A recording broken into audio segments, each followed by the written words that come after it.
ई soul visa बहुत सारे लोगों के पास जब ऑप्शन नहीं ना बचता कि यार हमारा ग्रेजुएशन में या मास्टर्स में या किसी चीज़ में एडमिशन नहीं हो रहा होता, और अब लोगों को ई सोल वीज़े के बारे में सिर्फ इतना पता होगा कि यार ये एक वीज़ा है और हम इससे यूके जा सकते हैं, लेकिन होगा PSW नहीं मिलेगा, स्पॉन्सरशिप जॉब नहीं मिल सकेगी। यार मुझे इस चीज़ के बारे में इतना आइडिया नहीं था कि लोगों को इतना क्रेज़ है यूके आने का कि उन्होंने ई सोल वीज़ा उसको लेना शुरू कर दिया। ई सोल वीज़ा बहुत सारे लोगों के पास जब ऑप्शन नहीं ना बचता कि यार हमारा ग्रेजुएशन में या मास्टर्स में या किसी चीज़ में एडमिशन नहीं हो रहा होता, और फिर भी उनको होता है इस चीज़ का क्रेज़ कि यार किसी ना किसी तरह से हमारा प्रोसेस स्टार्ट हो जाए और हमें यूके का वीज़ा मिल जाए। तो फिर उन्होंने एक छोटे से वीज़े का सहारा लेना शुरू कर दिया जिसका नाम है ई सोल वीज़ा।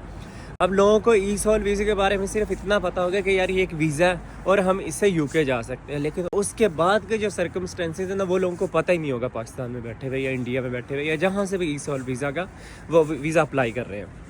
तो यार इतनी मुझे क्यूरीज आ रही थी क्योंकि टिकटॉक पे बहुत सारे कमेंट्स आ रहे थे कि यार अगर हम ई सोल वीज़ा पे आ जाए तो हमारे पास क्या ऑप्शंस हो सकते हैं, हमें जॉब मिल जाएगी या नहीं मिलेगी, और ई सोल वीज़ा मिलने के बाद जब हमारा टाइम ख़त्म हो जाएगा तो हमारे पास कौन कौन से ऑप्शंस बचेंगे।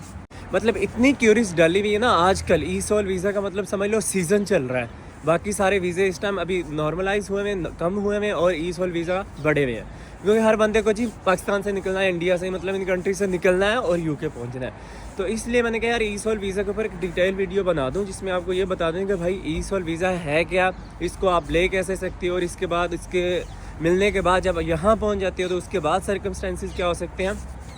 तो ये वाला सारी जो भी डिस्कशन है वो हम इस वीडियो में डिस्कस करने वाले हैं। तो अगर अभी तक आपने यार मेरा चैनल नहीं सब्सक्राइब किया तो कर दो मेहरबानी। अच्छा अब चलते हैं अपने पॉइंट की तरफ। यार ई सोल बेसिकली एक शॉर्ट टर्म वीज़ा है। शॉर्ट टर्म मतलब कितना शॉर्ट टर्म है, ये है 6 to 12 मंथ्स, मतलब क्या लो 1 साल, आप मैक्सिमम 1 साल लगा लो। होता है वैसे 10 12 10 से 11 महीने का, इतने का होता है, लेकिन हम आपकी खुशी के लिए इसको 1 साल का कर देते हैं। अच्छा इसमें कोई इतना एक्सपेंस नहीं है। मेन चीज़ जो इसका एक्सपेंस है ना वो है यूनिवर्सिटी की फ़ी, क्योंकि ये एक प्रॉपर कोर्स है, 1 साल का डिप्लोमा है। इसमें आपने यूनिवर्सिटी को फ़ी पे करनी होती है, और वो फ़ी कितनी होती है, ऑलमोस्ट 5000 पाउंड्स, जो कि पाकिस्तानी ऑलमोस्ट 20 लाख लगा लें आप, 2 मिलियन इतना आप लगा लें। वो अपने फ़ी यूनिवर्सिटी को पे करनी होती है उस कोर्स में एडमिशन लेने के लिए। उस कोर्स में आपको बहुत सारे कॉलेजेस हैं या बहुत सारी यूनिवर्सिटीज़ हैं जो कि एडमिशन आराम से दे सकते हैं। बस आपने किसी भी एजुकेशनल कंसल्टेंट से कांटेक्ट करना होता है। अगर आपके पास नहीं है तो मुझे इंस्टाग्राम में DM करना, आपको उसकी भी डिटेल मिल जाएगी। आपने सिर्फ सिंपल उसमें एडमिशन लेना है, प्रोसेस करवा के उसकी 5000 जो फ़ी है वो पे करनी है, और जो बाकी उसका वीज़ा का प्रोसेस है वो स्टार्ट करवाना है। वीज़ा की इतनी फ़ी नहीं होती। जब आप यहाँ पहुँच जाते हो तो उसके बाद आपको उस वीज़ा पे ऑफिशियली काम करना अलाउ नहीं होता। 20 आवर्स स्टूडेंट्स को अलाउ होते हैं जो कि ग्रेजुएशन में होता है, सॉरी मतलब बैचलर में या मास्टर्स में। जो 20 आवर्स उनको अलाउड होते हैं वो आपको अलाउड नहीं होंगे। इस तरह उसके बाद आपने क्या करना है कि आपने फिर दूसरी जॉब्स की तरफ जाना है जो कि आपको इल्लीगल जॉब्स करने पे फोर्स करती हैं, क्योंकि आपने यहाँ रह के जो अपने एक्सपेंसेस मैनेज करने हैं महीने के या बाकी भी आप, क्योंकि यहाँ आप आए हो तो आपका जो मेन पर्पज़ है वो तो कुछ और ही होगा ना।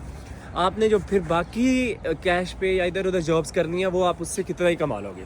फिर कुछ लोगों का ये सिनेरियो होता है कि यार पाकिस्तान से हमें कोई भी किसी और कंट्री का वीज़ा इतनी आसानी से नहीं मिलता, क्योंकि लोग यूरोप का विज़िट वीज़ा लगवाने के लिए भी ना 50 60 70 80 लाख देने पे मजबूर हो जाते हैं और खुशी खुशी दे देते हैं, जबकि उस वीज़े की कोई इतनी वैल्यू भी नहीं है। जाके आपने यहाँ असाइलम डिक्लेयर करना है या मतलब स्लिप होना है, आपने इलीगली होना है ना वहाँ जा पे। इसलिए लोग क्या कहते हैं कि यार ई सोल वीज़ा इजीली मिल जाता है, हमें उस चक्कर में पड़ने से अच्छा है कि इस चक्कर में जाएं और यहाँ आके हम किसी ना किसी तरीके से अपना कोई अरेंजमेंट कर ही लेंगे, मतलब स्पॉन्सरशिप की तरफ चले जाएंगे या कोई हमें स्पॉन्सरशिप पे कोई जॉब मिल जाएगी, निकाल लेंगे अपने रेफरेंसेस और इस तरह करके हम अपनी जॉब का अरेंजमेंट कर लेंगे। अच्छा तो मेन जो मसला आता है ना वो आता है जब आपके 8 मंथ्स या 9 मंथ्स ख़त्म हो जाते हैं और उसके बाद आपको घर वापस जाना होता है। आपको इसके ऊपर PSW नहीं मिलता, तो जो 2 साल का बाकियों को मिलता है ना, मास्टर्स वालों को और बैचलर वालों को, इस तरह उनको 2 साल का PSW मिलता है, वो आपको नहीं मिलेगा। फिर वहाँ पे आपके पास कोई और ऑप्शन नहीं रहेगा क्योंकि आपको घर ही वापस जाना है, या फिर अपने आप को ये कह लें कि मैं जी नहीं पाकिस्तान जा सकता, वही असाइलम वाला केस या वॉटएवर इस तरह करके। तो यार सिंपल इज़ दैट, मैंने जो सारा इस चीज़ का जो एक क्या तो टू द पॉइंट मैंने जो आंसर देना ना वो ये है कि भाई ई सोल वीज़ा इसका कोई फ्यूचर नहीं है।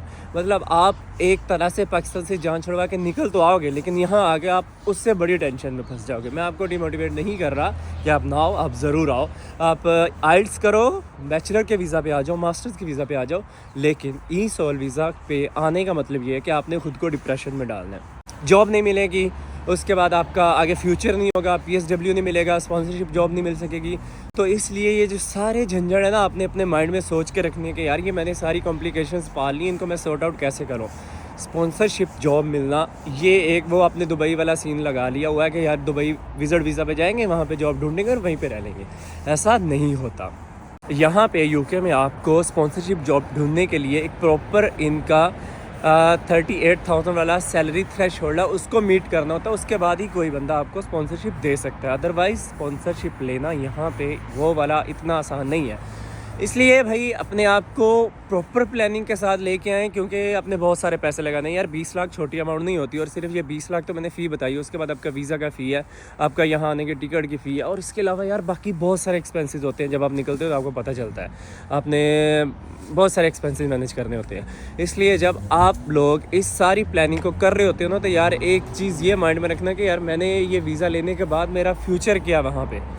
इसलिए ग्रेजुएशन पे आ जाएं, मास्टर्स पे आ जाएं यार, लेकिन ई सोल वीज़ा से अवॉइड करें। कोई इसका सोल्यूशन नहीं है। एंड पे आपने सिर्फ डिप्रेशन में जाना है और आपने देखना है कि यार मेरे पास और क्या ऑप्शन है।